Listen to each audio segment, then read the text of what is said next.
Welcome back to another episode of Is Fitz Happy? I'm Luke. And I'm Emma. I'm Luke. And I'm Emma. And this is episode 300. Woohoo! We did it, guys. And it'll be the last one ever. No, I'm just kidding. We're going to finish up chapter 11 halfway through the series. And you know what? Only like 300 left probably, right? Yeah, I think so. We're about probably halfway through of everything. Yeah, halfway through the halfway point. Ish. Maybe. Who knows? Let's all be real. By then, hopefully another 2 books have come out. We're waiting for a third. Exactly, We're here for the long haul. We gotcha. Because it's our 300th episode, we kind of thought it would be fun to do, or at least collect some stories, some thoughts, some favorite episodes or jokes from you guys, favorite theories even, whatever you want to say, looking back on the previous 300. We'd love to hear.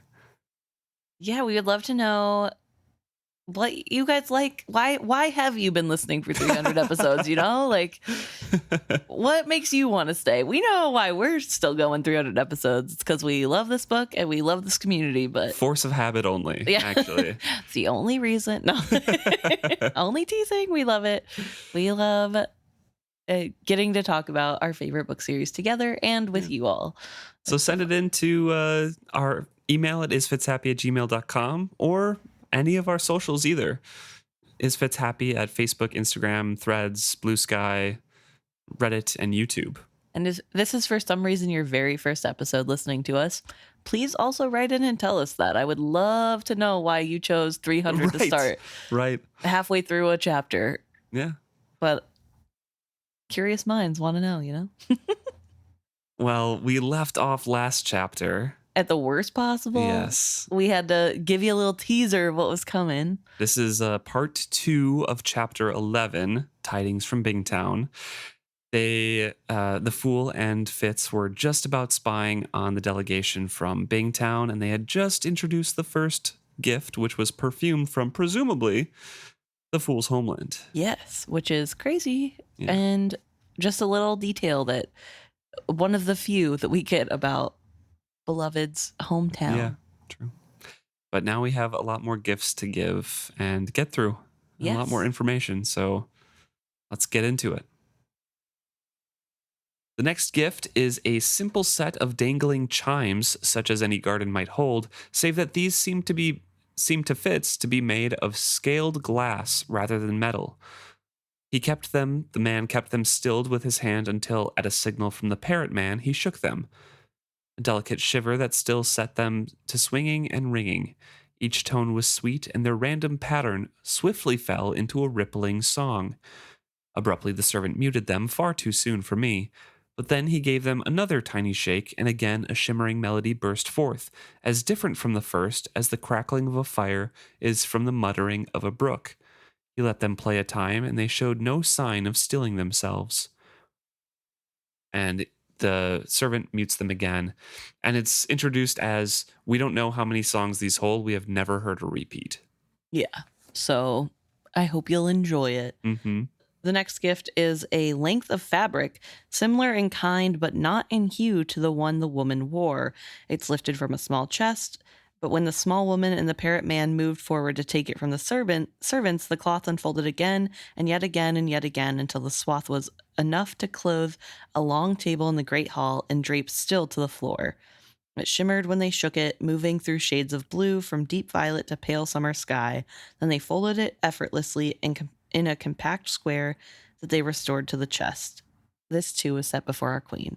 And all of these gifts are prefaced or ended with extravagant compliments and words to the queen as well. We're kind of skipping some of that dialogue. There isn't one for this, but Fitz does make mention that all of these are made with flowery words. The fourth gift was a set of bells arranged in a scale. The tone was good, but no more than that. What was amazing about them was that the metal they were made of shimmered with light as each bell rang. This is Jidzin, most gracious Queen Kettricken, ruler of the 6 duchies and heir to the mountain throne, the short woman told her. This is one treasure that can come from Bingtown alone. We are certain that you are worthy of no less than the very best we can offer you. Jidzin is among our most unique treasures, as are these. She waved a hand at the hooded man, and he came forward. Flame jewels, fair Queen Kettricken, rarest of the rare, for a rare queen. And Fitz sort of gets freaked out by the hooded man coming close to the dais, Yes. and he immediately flings out a skill warning to the prince saying, "Be wary," and he replies with, "I shall." And this is surprising because Fitz wasn't expecting a response, and apparently the prince was also not expecting to give a response because his skill is sort of wildly flung out, and the young man coming towards the dais flinches in response. I saw the veiled man twitch as if poked. For an instant he stood very still. I sensed something from him, a reaching I had no name for. Shh, I cautioned my prince in a thread of thought. Be very still. I desperately longed to see the veiled man's expression. Did he stare at my prince? Did he glance about the chamber seeking me? Whoever he was, his control was masterful. He made his abrupt halt a ceremonial pause. So Selden does feel some like remnants of this far-flung skill thought. Yes. And feels some reverberation and probably kind of feels like a touching of a dragon almost. Right. It would be similar in the way that it's done. Yeah. And he does reach back out. Like Fitz says, there is some... But not in a way that Fitz recognizes. Yes. Which then does lead to the question of what is the magic? Once again, what is the magic that the dragons use? Because Its own unique thing. it's its own unique thing. But it seems as though it can be something that is used by people with skill. Yeah. The same way you would use skill. It's compatible with it, I guess. Yeah. I don't know. Weird, but Selden... well, it doesn't say that it isn't skill that he's using. It just is the way he's reaching out is something that Fitz is not. I sensed something from him, a reaching I had no name for. Yeah. But that doesn't mean that the magic is something he doesn't have a name for. It's Right. the way that he's reaching he has no name for, potentially, if you want to be pedantic about it. But I don't know, it could be a different magic completely. Who knows? Well, Selden opens up the chest that he was carrying and then takes out a smaller box from within it. And while it was still raised, the bearer gave the ornament... he takes out gems. While it was still raised, the bearer gave the ornament a shake. All of the jewels suddenly flared to life, glowing an unearthly blue in the dim hall. It's a wide golden torque with like blue gems set in it. Yes. And obviously, we know these are flame gems with movement. They glow. And everyone, including Fitz and the fool, are giving a gasp at the beauty of the thing. The veiled man spoke clearly despite his muffling veils, and his voice was young, almost a boy's. The blues are the rarest of the flame jewels, most gracious queen. They were chosen for you in the color of buck duchy, and for each noble and gracious ruler of each of your noble and gracious duchies. There were gasps from the back of the hall as the gift-bearer lifted from the cask 5 additional boxes. He opened each in turn to show neck pieces of narrow silver rather than wide gold. Each of these bore a single jewel, but they were nonetheless breathtaking. Someone had studied the 6 duchies well, for each gem was the proper color for the duchy it was intended for, even to distinguishing between the pale yellow of Burns' flower sigil to the deeper gold of Pharaoh. After the queen had accepted her collar, the hooded servant moved to the gathered nobles to bow gravely to each and then proffer the Bingtown gift. Despite the man's unusual garb, I noticed that no one hesitated to accept his offering. So very, very valuable gifts, very beautiful.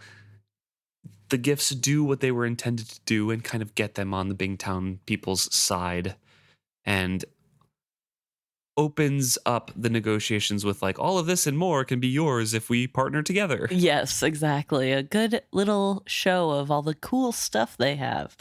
And also, I guess Cirilla is not the one in the outfit because Fitz, under his breath, sort of wonders who is the leader. And the fool replies with, it's the woman, the taller of the 2 women, there. Her name is Cyrilla. Yeah.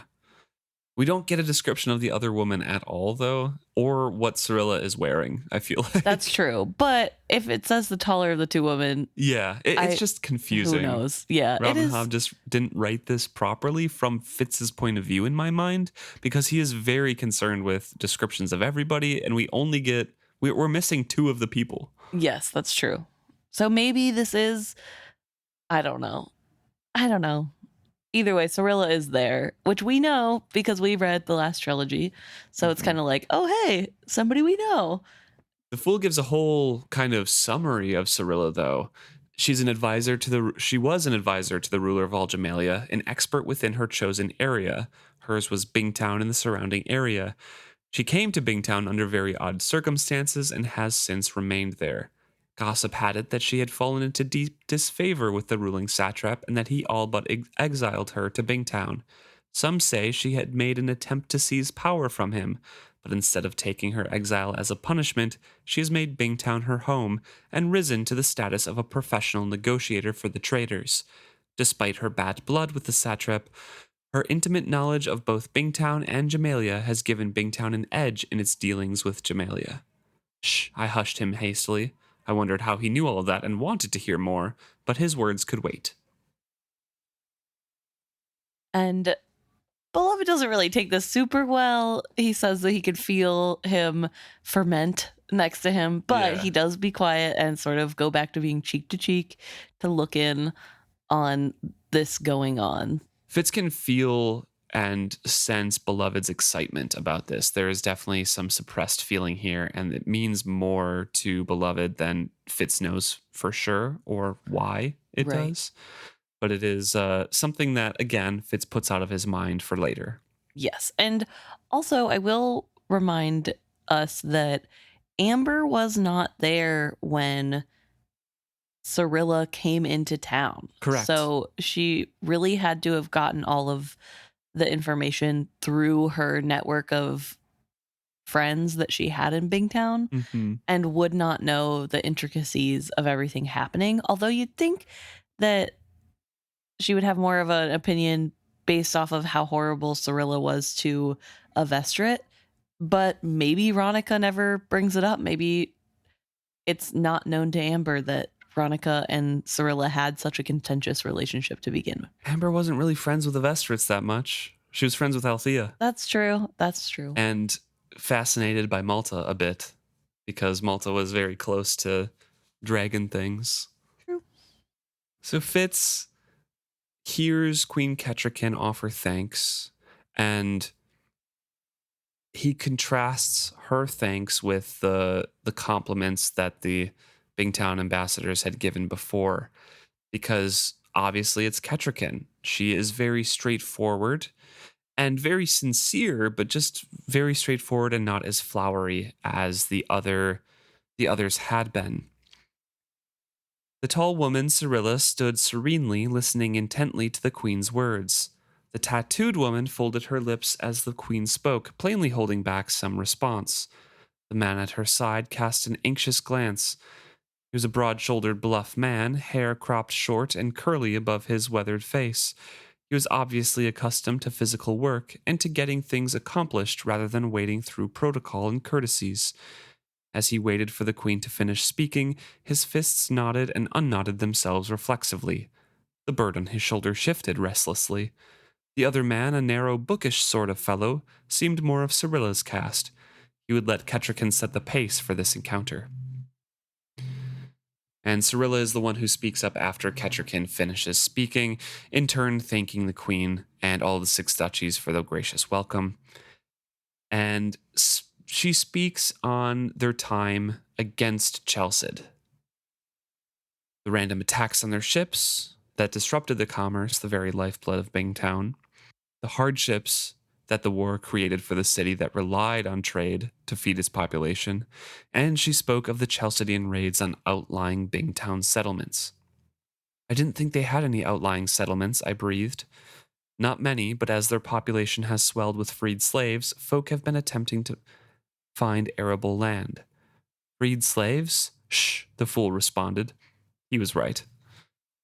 So, I do sort of feel like that was more the fool being petty, but Fitz is like, oh yeah, you're right, I gotta focus. and Fitz refocuses, and Cirilla is reviewing Bingtown's current list of grievances with Chalced. And to Fitz, it sounds very, very similar. It's border disputes that they've had with Shokes forever. You know, nothing is really crazy. But then she launched into an account of how Bingtown had risen up against the corrupt Chalcedean influence to free all the slaves within its border and to offer them a chance to become full citizens of Bingtown. Bingtown would no longer allow slave ships to stop in its port, regardless of whether they were bound north to Chalced or south to Jamalia. By an agreement with Bingtown's new allies in the so-called Pirate Isles, slave ships that put into Bingtown were boarded, the cargoes seized, and the slaves offered freedom. This disruption of the Chalcedean slave trade was a major area of conflict. It had brought into new prominence the old disagreement over whether the Chalcedean Bingtown border actually lay. In both of these areas, she hoped that the Six Duchies would recognize the legitimacy of Bingtown's position. Comparing, Shokes Duchy's situation, accepting freed slaves or runaway slaves, and Bingtown, Right. and saying, like, hey, there's an alliance to be had with this. An alliance and support for the war against Chalced is what they're asking. In return, Bingtown and her ally had much to offer the Six Duchies. Open trade with Bingtown and a share in Bingtown's favorable trade agreements with the so-called Pirate Isles could be of great benefit to all. The gifts bestowed today represented but a small part of the spectrum of goods that can become available to the people of the Six Duchies. So this is basically what the fool had already prepped us for, right? And prepped Fitz Yes. for. And Chade speaks up. He's like, this is nothing new. As councilor, I have to say, like, this is all great, but we've heard it before and we've already declined. Is there anything else that you're offering? Yeah. And this is well received because all know that this is the Bingtown way. You have to haggle, that's part of their customs. And so they're expecting to be haggled with. And so when Chade is up here saying, like, hey, you offered us nothing new, we have to think about the good of our people. Why would we risk? All the dukes and duchesses were like, yep, this is how you do it. Yep. Everybody's like, get them, Chade. And Cirilla's like, oh my gosh, you're so direct. Yeah. What is going on? Hold on. And that is when a new person steps up to speak. Yeah, so Cirilla first of all says, like, I'm not really sure how to continue with this. Perhaps it'd be better if we offer this in private and then you can bring that to your nobles. And Kettricken's like, no, you can say anything that you want to in front of all of us. Right. Which does sort of land them in some hot water in a second, but I think it's a good practice of like, no, just say it here. We're not going to play this game. Get it over with. Cirilla's eyes widened almost in shock. I wondered what sort of place Jamalia was that she was so surprised by my queen's forthright answer. While she floundered, the man with the parrot on his shoulder suddenly cleared his throat. Cirilla shot him a warning look, but the man stepped forward anyway. Most gracious queen, if I may presume to address you directly. Kettricken's response was almost puzzled. Of course. You are Trader Jorben, I believe. And we have not seen Trader Jorben last trilogy. Correct. He is a new character. I believe he is friends with the guy who takes Alice and crew up the range. Yeah, I think he's friends with Leftrin in the next series. I could be wrong. Okay. I could be misremembering, but I think that they're friends. Okay. So I think we will see Jorben again. Nice. Well, he is obviously Fitz kind of has him pegged down as someone who is uncomfortable with all the flowery words. So he stumbles over a lot of these honorifics that he is supposed to be included in the speech to the queen and obviously has been coached on. But he just wants to speak plainly, and he tries to do so here. I believe you are a person, a queen that is, who can appreciate directness. I have chafed under this delay. But now, hearing today that you have as little love for Chalced as we do, I dare to hope that you will be in favor of our proposition as soon as you hear it. He cleared his throat and then plunged on. We come to you seeking to forge an alliance against a common enemy. We have had 3 years of war with Chalced. It has drained us, and our early hopes for a swift end to this conflict have faded. The Chalcedeans are a stubborn folk. Every defeat we deal them only seems to make them more determined to injure us. They thrive on war. They love raiding and destruction, as we do not. Bingtown needs peace to prosper, peace and free seas. We depend on trade, not just for our livelihoods, but our most basic needs. Magic and wonders we may possess in Bingtown, and yet we cannot feed our children on that alone. We have no vast fields to grow grain and pasture cattle. Chalced would overrun us out of simple greed. That would kill us all to possess what we have. They would kill us all to possess what we have, with no understanding of what that possessing requires of us. They will destroy what they seek in the very act of trying to possess it. What we have cannot be taken from us and still exist. It is... The man's words shuddered to a halt like a ship run aground on a sandbar.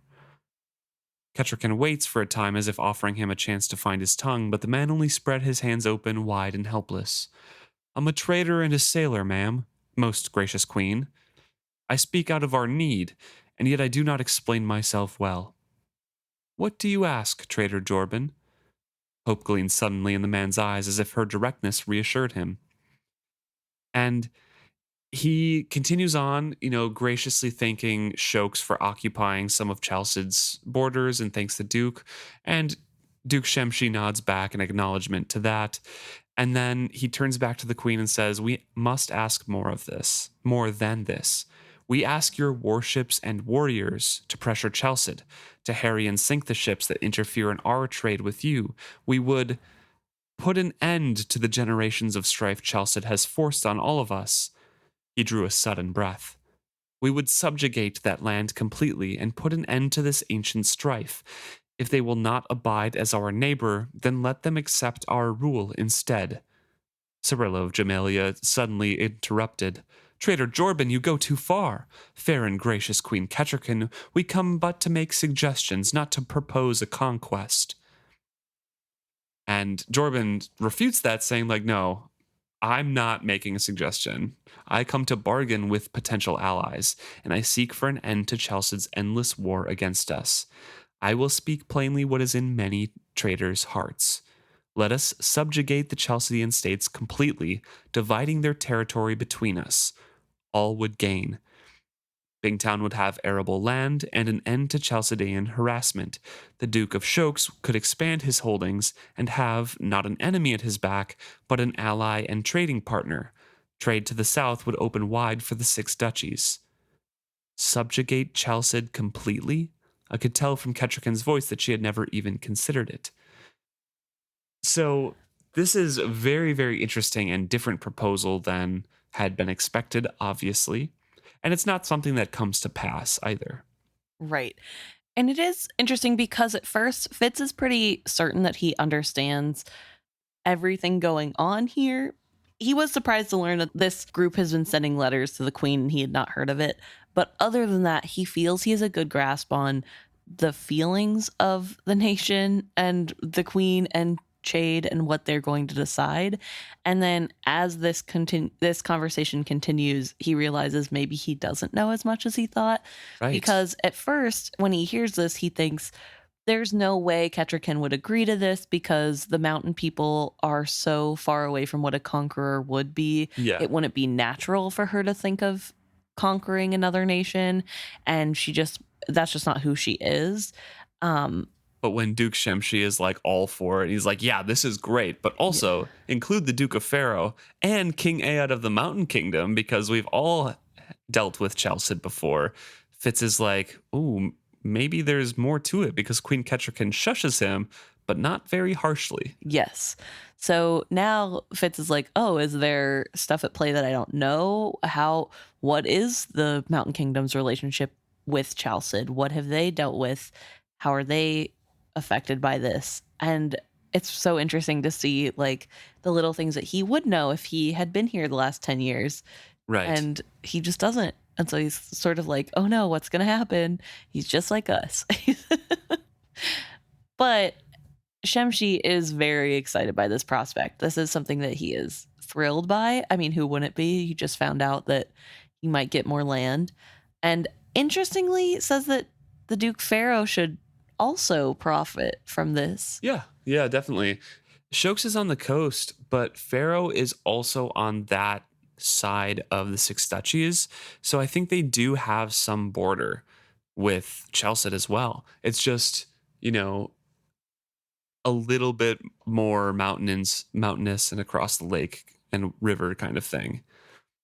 So Duke Shokes is like, yeah, I'm all for it, but let's get everybody in on the piece of the pie, you know? Yeah. Queen Kettricken, though, has a measured response, even with the enthusiasm and the gentle shushing of Shokes. She's like, subjugated people are never very content. And also, we're not here for a war. You know, the last war we had, we're trying to make friends with our previous enemies now. This is not really what we want right now. What else is there for us? You know, you're going to be open to trade anyways. So what else actually is there that you're offering? And the Bingtown envoys exchange glances, and Fitz smiles to himself. A proposal to divide Chalced's territory was not the limit of their offer, but whatever it was that they held back, they would not part with it unless forced to. I felt no sympathy. They should not have provoked Chade's curiosity as to how deep their purse might be.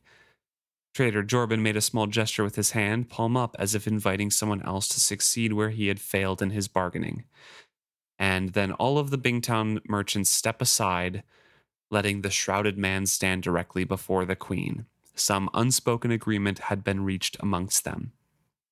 And Fitz then is like, oh, I need to revise my opinion. Both the tattooed woman and the shrouded man are not servants. Right. They're also part of this group. Yep. And the agreement made is that the mysterious masked man is going to unveil himself. And he does. And he shocks everyone in the room. And Chade exclaims out loud, Ada mercy. It's such an old man response. Yeah. Fitz knows that everyone, including himself, gasped, but others, Chade amongst them, were less subtle with the Eat a Mercy. And we get a description of Selden here. Yes. That he has scales rimming his eyes, framing his mouth that are not cosmetic. And it's a Rainwilder description because there's also a fringe of shaggy growths depended from his jaw. But Fitz had thought his hood had exaggerated his height, but as he draws himself up to his full height, Fitz sees the unnatural length of the bones in his arms and legs. And yet they somehow convey grace rather than awkwardness. Right, and he introduces himself as Selden Vestrit of the Bingtown Trader Vestrits, fostered by the Kupris family in the Rainwild Traders. The second part of his introduction made no sense to me. No one lived in the Rainwilds. The lands adjacent to the river were all swamp and bog and morass. It was one reason that the boundary between Chalced and Bingtown had never been firmly set. The rivers and its swampy shores defined them both. But what the boy spoke next was even more outrageous. You have heard Cyrilla, who speaks for the councils of Bingtown. There are others here who can speak for the tattooed, those once slaved in the Bingtown citizens, and for the Bingtown traders, and for our live ships. I speak for the Rainwild traders, but I also speak for Tintaglia, the last true dragon sworn to aid Bingtown in our time of need. Her words do I bear. A shiver ran over me at the dragon's name. I did not know why. Why do you think Fitz has got a shiver running over him? I don't know. Premonition? No idea. I'm wondering if this is a crazy theory, kind of, but put your tinfoil hats on and listen. I think that his time in the Cursed Shore, he did brush minds with Tintaglia, even if it wasn't fully, or if either of them fully recognized the brushing against. Yeah. But I think he does know Tintaglia mentally in this way. But Selden continues on saying she is tired of Chalced's constant wrangling with her Bingtown folk. It distracts them and hinders them from another greater work that she has in mind for them. This war that Chalced is intent on waging imperils a far greater destiny. He spoke as if he were not a man, with a contempt that dismissed petty human concerns. It was both chilling and inspiring. He swept us all with his eyes. I realized then that I had not imagined a faint bluish glow from his gaze. Aid Bingtown in destroying Chalced and putting this war to an end, and Tintaglia will bestow on you her favor, and not only her favor, but also the favor of her offspring, rapidly growing in size, beauty, and wisdom. Aid us, and one day the Six Duchies' legends of dragons rising to protect them will be replaced by the reality of a dragon ally. So everyone is kind of stunned into silence, and the Bingtown traders are smiling because, like, yeah, this is momentous news. But all of the Six Duchies are like, what? What do you mean the last true dragon, and also that it won't be legend? It's not. Right, yeah. I do want to say, this is kind of an aside, but I find it kind of funny that Fitz doesn't look at Selden and immediately think that's an Elderling, because he's seen so many drawings of Elderlings Right. that seem similar to how Selden looks. He's still of the mind that the Elderlings were the stone dragons, right? That's true. So that could be it. But I don't know, kind of funny just to, he's in the presence of a literal Elderling and is like, this kid, he's crazy. But the silence is taken as sort of an awe. And so the Bingtown group pushes further, thinking they got them on the hook. This is their cell. And Trader Jorban is the one who speaks up, saying, I don't blame you for doubting us, but Tintaglia is as real as I am. But for her need to tend her offspring, she would have made swift end to Chalced's harassment of us years ago. Have you not heard rumors of the Battle of Trader Bay and how Bingtown dragons, silver and blue, swept forth to drive the Chalcedeans from our shore? I was there that day, fighting to free our harbor of Chalcedeans. Those rumors are neither fanciful exaggerations nor wild tales, but simplest truth. Bingtown possesses a rare and marvelous ally, the last true dragon in the world. Aid us in subduing Chalced, and she could be your ally as well. I do not think he expected his words to be spark to Kettricken's tinder. I doubt he could understand how deeply her feelings for Six Duchies dragons went. And Kettricken explodes. She's very upset at this. To also the shock of the Dukes, because they don't understand that she's also defending Verity's honor here. Yes. Saying, like, the last true dragon? No, like, do you insinuate that our dragons were false somehow in heart and deed? Like, I rode the last true dragon. Like, truer dragon could there be. I myself bestrode a dragon, the truest of them all, when he bore me back to Buckkeep Castle. There is not a grown person in this chamber who did not witness their wide wings over our waters, scattering the red ships that harried us so long. Do you insinuate that our dragons were false somehow, in heart or deed? The boy may plead the excuse of his youth and inexperience, not just in that he probably was not even born when we fought our war, but that he has had little training in the respect due to such creatures. You could plead only your ignorance of our history. The last dragon indeed. Last true dragon indeed. And it is, I mean, Kettricken has at this point, she is kind of yelling. She has gotten up from the dais and has stepped forward to meet the envoy one step above where they're standing to tell them what's what, and that she has seen the dragons, she rode the dragons. And like you said, it's probably stemming a little bit because this is Verity that they're talking about, that they're trying to say isn't a true dragon. And the nobles are surprised here, but no one disagrees with her words. Yes. Several of her dukes and duchesses came to their feet, and she who represented Burns had set a hand on her swords. The scaled boy glanced around, mouth ajar with dismay, as Cirilla rolled her eyes at his gaffe. The scaled lad advanced a step closer to the queen. Chade made a motion to forbid it, but the boy only dropped to one knee. He says, I beg for forgiveness if I have given offense. I speak only of what I know. As you have said, I am young, but it is Tintaglia who has told us with great sadness that she is the last true dragon in the world. If it were otherwise, I would rejoice to bring her these tidings. Please, let me see your dragons. Let me speak to them. I will explain to them her need. Kettricken's shoulders were still rising and falling with the strength of her passion, but she says, I bear no resentment against you for speaking of what you knew not. As for speaking to our dragons, it is out of the question. They are 6 duchies' dragons for the 6 duchies alone. Young sir, you presume too much, but you are young, and on that basis I forgive you. The boy remained as he was, on one knee, but not at all subservient, as he gazed up doubtfully at our queen. And then Chade kind of steps in, saying, like, it is perhaps natural that you appear to doubt our queen's word, even as we doubt yours. The last true dragon, you say, but then you speak of her offspring. It sets my mind a puzzle. Why do you not consider them true dragons? If your dragon exists, why has she not come with you to show herself and give impetus to our decision to side with you? My friends, there is something very peculiar about your offer. There is much you are not saying. Doubtless you believe your reasons for doing so are sound, but keeping your secrets may lose you not only an alliance, but also our respect. Weigh that bargain well. And then he dismisses everybody like, hey, let's think about things. Let's come together again later for dinner. And our passions and our minds will have evened out around what we each proposed and what we each told each other.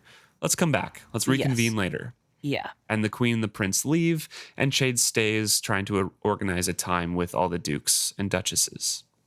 Yes, it is a big deal. This is something that they couldn't have predicted. They don't know. Right.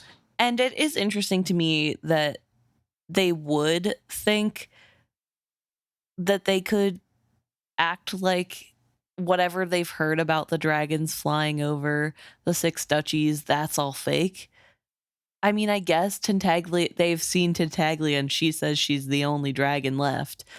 But they also know that the 6 duchies do believe there were dragons. So I don't know. It just kind of feels like a really big gaffe on their part. Right. They really should have been thinking more about.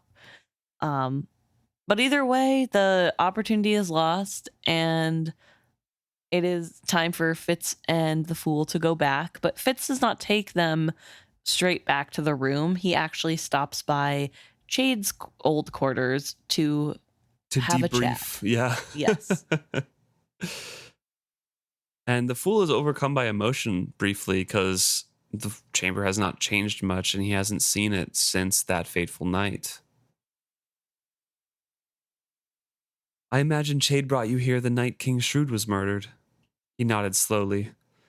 I had encountered Chade before and conversed with him over the years. The first time I met him was shortly after I came to King Shrewd. Chade would come by night to speak with the king. Sometimes they played dice together, did you know that? Mostly they sat at the fire and drank fine brandy and talked of whatever danger was currently confronting the kingdom. That was how I first heard of your existence, in a fireside conversation between those two. My heart pounded until I thought I would faint as I understood what their words meant to me. They scarcely noticed me listening. They thought me but a child, perhaps lacking in true wit, and I had taken care initially to appear to have little mastery of your language. He shook his head to himself. Such a strange time in my life, so significant and portentous, and yet, sheltered as I was by King Shrewd, it was the closest I ever came to having a true childhood. Fitz starts getting out cups and brandy, and the Fool's like, this early in the day? Right. What's going on? And Fitz is like, I've been awake a long time. It feels way later. Yep. I had some dealings with Hap earlier, and the Fool gets Fitz to open up a little bit more about it. Right, which is good for Fitz to finally talk to his friends about his problem. Mm-hmm. And he does. He opens up and tells him everything that's been going on with Hap, and about his feelings of how Hap is sort of repeating the mistakes of his past. I look back, Fool, and sometimes it seems that the things when I was most certain I was doing the right thing was when I made my gravest errors. Hunting down Justin and Serene and killing them before the assembled dukes after they had assassinated my king. Look what that did to us, the cascade of events that followed. He nodded to that, and? He prompted me as I poured more brandy for myself. I drank it off and then decided I would speak of it. And betting with Molly, I said. I sighed but felt no easing with it. It seemed so right, so sweet and true and precious. The only thing in my world had belonged completely to me. But if I had not, he waited for me. And Fitz goes through this scenario that if he had not, then she would not have gotten with Child. She would not have ran off. Byrrc would not have gone with her and married her. And now maybe Fitz might still have Molly. They might still be together. Right. After the dragons, he could have come back and had her again. I wasn't weeping. This was pain past weeping. The only thing new about this was admitting it aloud to myself. I brought it all down on myself. It was all my own doing. It's a foolish game, Fitz. And you attribute too much power to yourself, and too little to the sweep of events, and to Molly. If you could go back and erase those decisions, who knows what others would take their places? Give it over, Fitz. Let it go. What Hap does now is not a punishment for what you did in the past. You didn't cause him to make this choice, but that doesn't free you from your duties as a father to try to turn him aside from that path. Do you think because you made that same decision, it disqualifies you from telling him it was ever a mistake? He took a breath and then asked, have you ever considered telling him about Molly and Nettle? No, I can't. Oh, Fitz, secrets and things held back. Such as Bingtown's dragons, I said levelly. He lifted his hand from mine. What? And Fitz reminds him, hey, we were drinking at my cabin, and you said, serpents that went into butterfly cocoons and came out as dragons, but for some reason they came out small and sickly. You thought somehow it was your fault. And the fool's like, we had been drinking a lot. He looked more sallow than golden. So this is something that the fool did not want to speak about. He's like, this is giving too much information over to my catalyst. Yes. And Fitz points out that, yeah, they were drinking a lot, but that's how it was enough for Fool to actually open up and for Fitz to not be drunk enough to not be able to listen. And so Fitz demands to know more about these dragons. Is this a trick? What is going on? Is the dragon even real? Yes, as real as the 6 duchies' dragons were, but in a different way. How? And the fool says, long ago we argued about this, remember? I said that at one time there had to have been dragons of flesh and bone to inspire skill coteries to create dragons of stone and memory. That was years ago. I barely recall the conversation. You don't need to. All you need to know is that I was right. Once, Fitz, there were real dragons. The dragons that inspired the Elderlings. The dragons were the Elderlings, I contradicted him. He smiled. You are right, Fitz, but not in the way you think you mean those words, I think. It is a shattered mirror I am still reassembling. The dragons you and I awoke, the 6 duchies' dragons, they were created things, carved by coteries or Elderlings. The memory stone took on the shape they gave it, and they came to life. And Fitz is kind of following, but says, go on. Right. And the fool continues saying, why did Elderlings make those stone dragons and store their lives in them? Because they were inspired by real dragons. Dragons that, like butterflies, have 2 stages to their lives. They hatch from eggs into sea serpents. They roam the seas, grow to a vast size, and when the time is right, they migrate back to the home of their ancestors. The adult dragons welcome them, help them spin cocoons, and then with the saliva that the adult dragons use, they have memories in that saliva to form the cocoons, and for a full winter they slumber and change, and as the grown dragons watch over them to protect them from predators, in the hot summer they hatch, absorbing most of the cocoon and most of the memories as well, and that's how they form into dragons. And then those dragons emerge fully formed, ready to hunt. They grow, and then they have eggs on other island, or islands of the others. The island of the others, as the fool says. Eggs that hatch into serpents. And then Fitz says something really intriguing to me. Not out loud, he is thinking this in his mind. He says, as he spoke, I could almost see it. Perhaps my dreams have primed me to it. How often in my sleep had I imagined what it would be to be a dragon as Verity had become, to fly the skies, to hunt, and to feed? Something in his words reached those dreams, and they suddenly seemed true memories of my own rather than the imaginings of sleep. He had fallen silent. And I think this is really important because I think this points to there being an actual dragon that has been connected with Fitz. I know later I don't know if it's Tintaglia or Icefire, but somebody says he's already been claimed by a dragon. Right. These dreams are the same sort of things that trouble the people in the Rain Wilds. Right. As Dragon touched. Yes, Rain has similar dreams. These are things that a real dragon memory is put to humans all the time. And I think this opens up a real can of worms of what dragon is Fitz connected to? Who is reaching out in his dreams? Is this Icefire because Fitz is long ranging in his sleep and it's just both of them are unaware? Is this Tintaglia? Is this a secret third dragon? How does Fitz... Did this stem from his time in the Cursed Shores? Is that where he got it? It could, yeah. Who knows? But I think it's very clear that this is real dragon memories that Fitz has had access to in his dreams at some point. Right. Whether or not that's still ongoing. And that's really interesting to me. Fitz prods the Fool on further, and the Fool expands on what we take as readers to be kind of the true history. That there is a cataclysm at some point that killed all the dragons and possibly all the Elderlings. The Fool says, like, I don't know for sure. This is all speculation, basically. But something had to change all the coastlines, sink lands and cities, and change things enough where these serpents could not find their way back to the nesting grounds. And that empty Riven city you visited, your own vision of a dragon landing in the river, and of a strangely formed folk who greeted it. Once these people and dragons lived alongside one another. Like this actually happened, but there was something that happened that wiped them off the face of the earth. At some point, though, during this cataclysm, a people tried to save some of these cocoons and dragged them into their cities.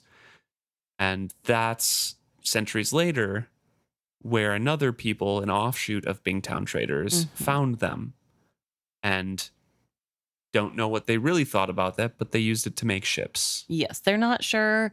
They clearly didn't know what it was to begin with, and they probably did think they were just really big logs. That's why they call them wizardwood, which you probably have heard of, Fitz. However, it's not wood at all. It was the cocoons, and that's how they make their ships. That's all this stuff that's going on. It is way deeper than you even know. And not all of them were used, and not all of the young dragons were dead in those cocoons. One survived and was exposed to light. It hatched. Tintaglia emerged. Weak and badly formed. I was trying to connect this tale with what he had told me previously. No, hale and hearty, and as arrogant a creature as you would ever wish to encounter. She went searching for others of her own kind. Eventually, she gave up looking for dragons, and instead she found serpents. They were old and immense and again I speculate, Fitz, whatever cataclysm had destroyed the adult dragons had changed the world enough to prevent the serpents from returning to their cocooning grounds. And so he explains what we talked about in the Live Ship Traders trilogy of how the serpents could find their way back. But they were shepherded with live ships and Tintaglia, cocooned, and when they hatched and when summer came, they hatched in the strength of the sunlight, but they emerged as weaklings. Perhaps the serpents were too old, perhaps they did not spend enough time in their cocoons, perhaps they were not in good enough condition when they began their time of change. They are pitiable creatures. They cannot fly, nor hunt for themselves. They drive Tintaglia to distraction, for the dragon ways to despise weakness, and to let perish those not strong enough to survive. But if she lets them die, then she will be completely alone forever, the last of her kind, with no hopes of rekindling her race. So Tintaglia spends all her time and energy in hunting for them and bringing kills back to them. She believes that if she can feed them sufficiently, they might yet mature to full dragons. She wishes, nay, she demands, that the Rainwild traders aid her in this. But they have young of their own to feed and a war that hinders them in their trading. So they all struggle. So it was when I was last on the Rainwild River 2 years ago. So I suspect it remains. Also, we get a time there. So we have 3 years of war with Chalced. Yes. And the Fool was still there 2 years ago. Yes. So I'm wondering when they started their, like, when their reckoning is for their war. When does that start? Like somewhere that we read? Or does it start after they declared independence and went fully at war? Well, I think the start of the war is that battle when Tintaglia comes and helps. Yeah, I think so too. So that means Amber stays a little longer. I mean, she was in Jamalia, right? Yes. She sailed out there and they stayed quite a while, at least a few months. And the sailing itself takes a couple months. Right. So, and then goes back and finds the Ygritte's the treasure. treasure. Yep. So has to get that squared away and all the affairs in order, and then comes on. And then realizes it's time. But 2 years ago, that's, I mean, a year and a half then as Lord Golden. Right. That's true, yeah. Because I guess time has passed since Lord Golden has gotten here. Yeah. And Fitz has started all this. Mm-hmm. Something like that, at least. That's an estimate. I feel like a year and a half is too long. It's too long for Fitz to be in the picture. Yes, I guess, yeah. Lord Golden predates Fitz, but how long, we don't know. Right. So Fitz is trying to comprehend all this. He's trying to fit the Fool's exotic tale into his mind. I could not doubt him. He had told me far too many other strange things in our years together, and yet believing him made so many of my own experiences suddenly take on new shapes and significance. I tried to focus on what his tale meant to Bingtown and the Six Duchies now. What do you think he means when he says that? That if he accepts this as true, it shapes his own experiences differently as more significant? Well, there's a couple things. One, the least of that I am thinking of is that he has been to Bingtown. He has seen the live ships, right? Mm-hmm. So there's like pieces of like actual dragon in there that he did not know. He's like, oh, they came alive because of the magic of these dragons kind of thing. Right. But also the more significant one, I think, is what Kettricken was referring to. And it's the Bingtown, the Six Duchies dragons, I mean. Right. And what that means for Verity. He's not an actual Elderling. He's not an actual dragon. This is an art form. This is magic of its own, but it's not the actual dragons or Elderlings that they were talking about. And that like reshapes his whole quest that he went through already, right? Okay. And it's not like that much reshaping in the grand scheme of things. But for Fitz, this is an opening of the grand scheme of things, right? Right, that's true. That's fair. Okay, I think I have trouble seeing things in that way, so I'm always glad when you get to explain to me your reading. Yeah, this is just my your thoughts. opinion. But I think because we read these things so differently, it's nice to get your thoughts, because I was sitting here thinking, like, does this mean he feels a certain way about the significance of dragons returning on him because he knows that that's the Fool's like goal for him, is for him to he's supposed to bring the dragons back, right? So does that put more significance on all the choices he's made in that way of like, how would those actions affect the actual dragon appearing, and what did he do that caused that, or is there something else? So I like your idea a little bit better, because I'm like, I don't feel like that's very Fitz to think of big scale like that. Fitz is trying to fit all of that in and asks, do Chade and Kettricken know about this? And the Fool's like, no, at least not for me. Maybe Chade has other sources, but I have never told him. And Fitz is like, but why not? We're going into this blindly. All this negotiation, like, this is a lot of context that we need to know. Yes, and he's kind of mad, right? He's Ida and Elle, why not? Yeah. And then he goes, did you tell them about our dragons? Do the Bingtown traders know the true nature of the Six Duchies dragons? Again, he shook his head. Thank Ida for that. But why haven't you spoken of these things to Chade? So Fitz is really frustrated with the fool. Like, yeah, you're my ally. Like, we're in this together. We're shaping the future of the Six Duchies only. Yes. And Fitz thinks that he's not going to get a response from Beloved until he finally says, I am the White Prophet. My purpose in this life is to set the world into a better path. Yet, I am not the catalyst, not the one who makes the changes. That is you, Fitz. Telling what I know to Chade would most definitely change the direction of this treating with the Bingtowners. I cannot tell if that change would aid me or hinder me in what I must do. I am, right now, more uncertain of my path than I have ever been.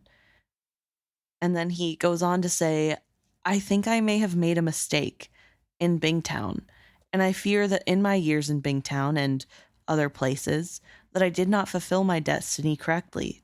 I fear I went awry, and then hence all I do now will be warped. He suddenly sighed.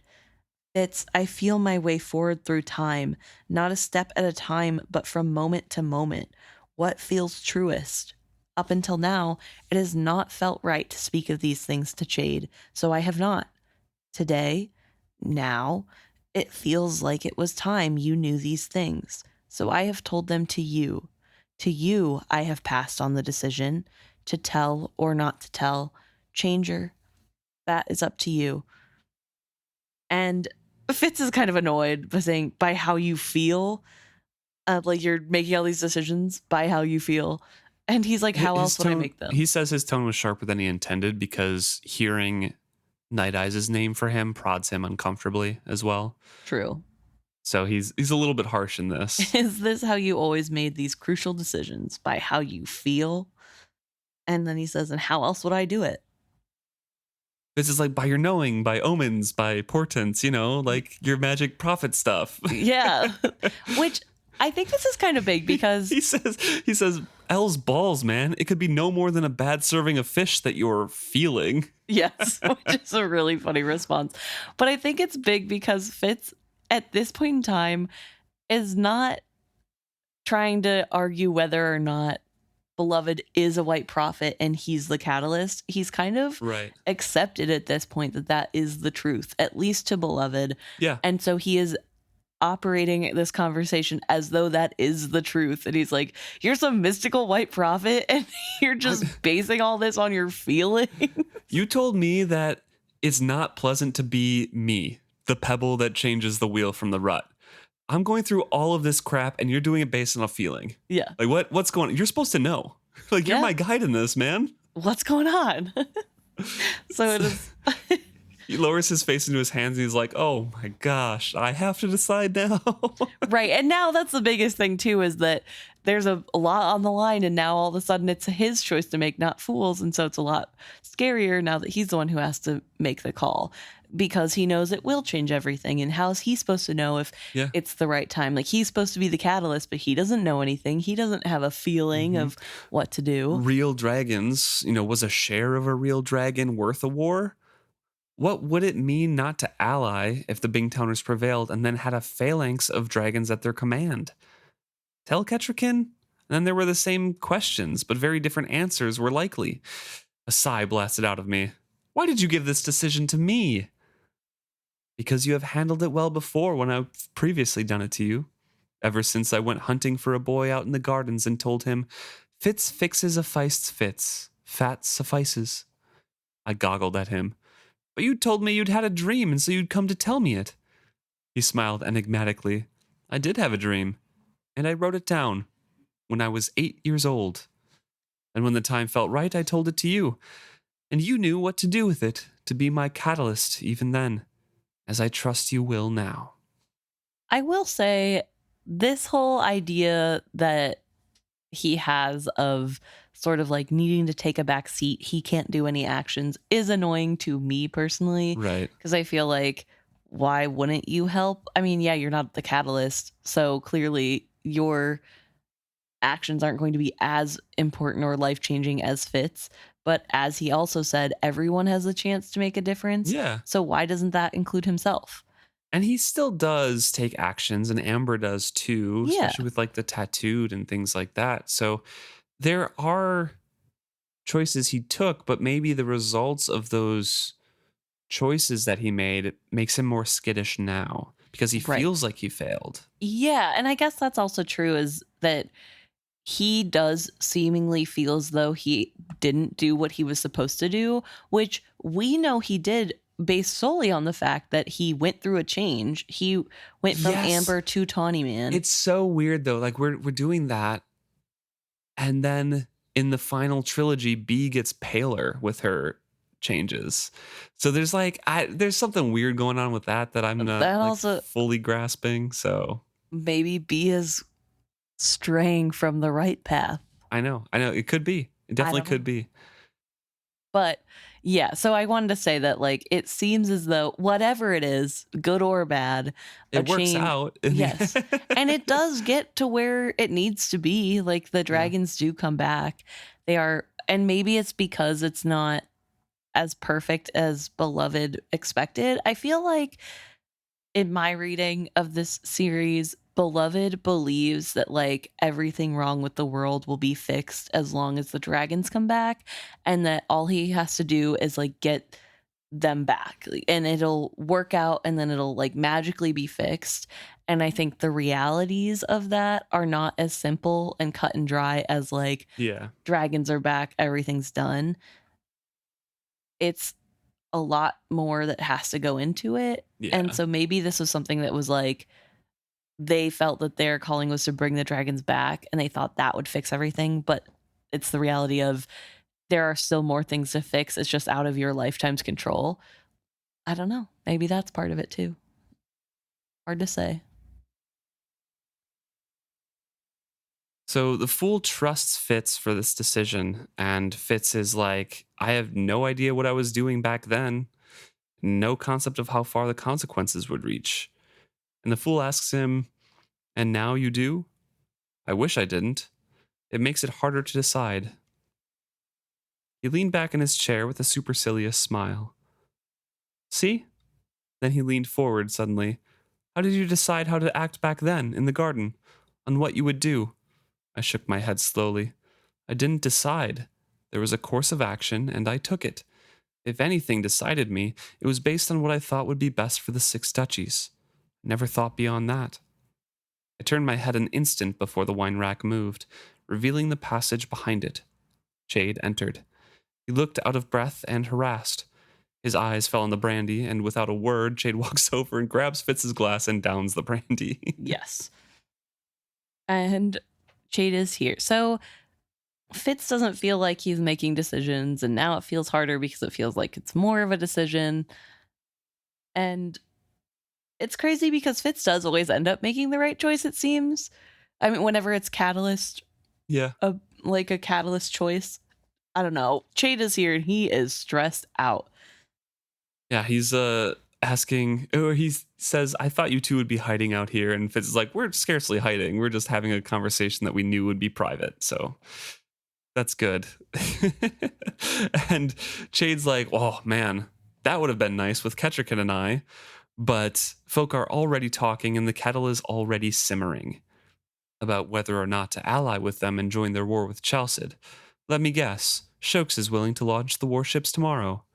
Shokes I could deal with. No, it's more awkward than that. Scarcely had Kettricken returned to her chambers, scarcely had we begun to sort out between us what Bingtown is really asking and offering, than a page knocked at the door. Peter Blackwater and the Narcheska required an immediate meeting with us. Not requested, required. He paused to let us ponder that. The message was conveyed most urgently. So what could we do but comply? The Queen feared that the Narcheska had taken some new offense at something dutiful had done or said. But when they were admitted to our private audience chamber, Peter informed us that he and the Narcheska were most distressed that the Six Duchies was receiving the ambassadors from the Bingtown traders. They both seemed extremely agitated.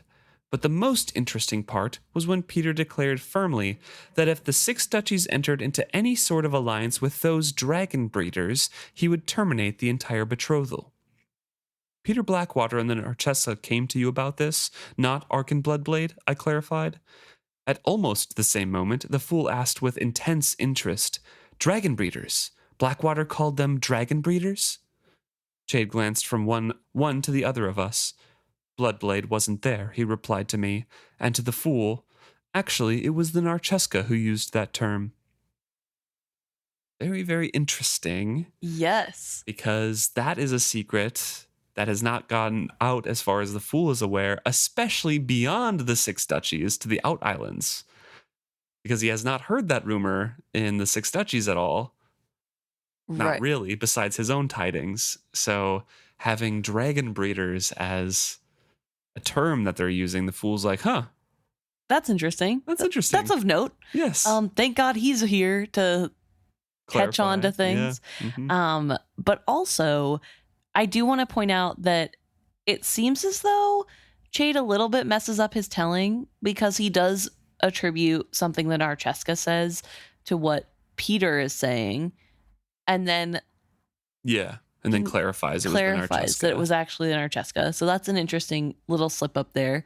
But also, this is pretty big, because how did they find out so quickly what had happened? Like, they weren't invited to this meeting. Sure. I mean, obviously the castle is bustling. I'm sure they knew the Bingtown folk were there, but they don't know what it's about or what's going on. And also, why would they have any beef at all with the Bingtown traders? They are Exactly. so far removed from them. This is crazy. And they're acting really weird about it. Mm-hmm. And I think these are all things that, as a rereader, we know that it's probably something that the pale woman has instructed them to get rid of. Do not let them partner, which would, in my mind, scream, we definitely want to help them. Like, we definitely need to help Bingtown with their war with Chalced. But I guess nobody else seems to think that way, because I don't think they end up helping Bingtown at all. But no, they don't.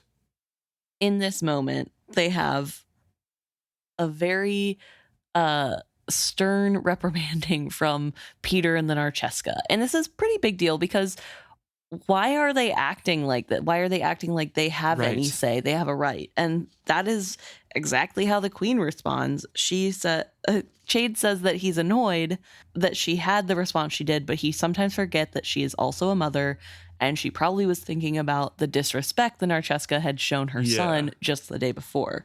So she had said, rather stiffly and immediately, told the Narcheska and her uncle that the Six Duchies' arrangements with Bingtown traders will be determined by the Six Duchies' best interests, not by threats from anyone. And, Fitz asks, and they left the audience chamber. The Narcheska seemed in high dudgeon, walking stiff-backed as a soldier, Blackwater hunched like a man heavily burdened. And that's interesting. I want to pause there. Yes. The Narcheska is stiff-backed. Yes. She's getting tortured by the pale woman with the tattoo. Yes. And because they can't get an agreement right away, I'm sure the torture is not subsiding. Although the pale woman wouldn't be there with them to see. She, as far as we know, doesn't ride with Narcheska or Peter to see things. So why would she continue to punish them before knowing? Or maybe this is in preparation. She's in pain. That's true. She already was hurt and knows it's going to hurt more later. Yeah. It's not good. And then this is when Fitz brings up that they are scheduled to return to the Out Island soon, aren't they? Yeah, within a few days, Chade says, and it's all the more awkward because if this isn't resolved by then, the betrothal will be up in the air. Like, there's nothing really left to say. There's no easy communication. It's like right at the end of everything. Right. And if the queen does not return an answer to the Bingtowners soon, then when the Narcheska departs, the whole betrothal is left in uncertainty. All of the work to solidify our relations have gone to waste or worse. Yet I feel there must be no haste in returning an answer to the Bingtown traders. This whole offer must be considered carefully. This talk of dragons, is this a threat? A mockery of our dragons? A wild offer to us of something that doesn't even exist because they need our help so desperately? I need to make sense of that. I need to send spies and buy information. We dare not return an answer until we have our own sources and facts. The fool and I exchanged a glance. What? Chade demanded. I took a deep breath and threw caution to the wind. I need to speak with you and the queen, and perhaps Dutiful should be present as well. And that's the end of the chapter. And once again, Fitz is using the White Prophet's words in a way that best benefits the Six Duchies, which is how he's always done it. Mm-hmm. Exactly. Interesting chapter. A lot happening. We get to see some old characters as well pop up. Yeah, the only two we know as rereaders, or as people who, even first-time readers, if you've read all the way through in the right order, are Selden and Cyrilla. Also, the live ship that they come in on, Goldenrod? Golden Down, thank you, is not one that I remember being mentioned in the It trilogy. was mentioned, actually, okay. Yes. But just briefly. We never met Golden Down, I believe. Okay, cool. Because I'm like, I don't even remember that name, but to be fair, if it's not Ophelia or not Althea, Vivacia, or oh my goodness, I can't think of anybody's name. Hendry, Tarman, Paragon. That was my top three. If they're not my top three, I don't know them. I mean, if they are in your top three, you don't know them either. Besides Ophelia, I guess. That's true. I don't even remember their names. So tough. Tough luck, live ships. Sorry, live ships. Ophelia is my main lady, so. Oh, that's good. Well, we're starting to get into the middle of this book. Starting to get into like the climax, kind of working up towards that declaration of, hey, you have to kill Icefire, the dragon. Yes. Yeah. Which is exciting. That's a big thing. And then we also get to look forward to, when does Fool know that he is going to die? Right. Is it now? Does he already know what's going on? We have next chapter is titled Jack. So I think it's the chapter where they get in the big fight. It could be the following chapter, but right. Yeah. You never know. So that's going to be really interesting to read and to look at. I think something we haven't really been fully commenting on is that this is the first time in a while we've gotten a chapter where Fitz and the Fool have gotten to talk and be friends. Yeah, true. They have been sort of ships in the night passing each other throughout the last few chapters of just sort of, they're both there in the same place, but they're not conversing much. They're not like being as close as normal. So it's interesting to get this sort of moment where they get to have their friendship and then we're followed by a big fight. So I don't know. It'll be good to watch. Definitely. Thanks for tuning in. If you have thoughts, please let us know at isfitshappy@gmail.com.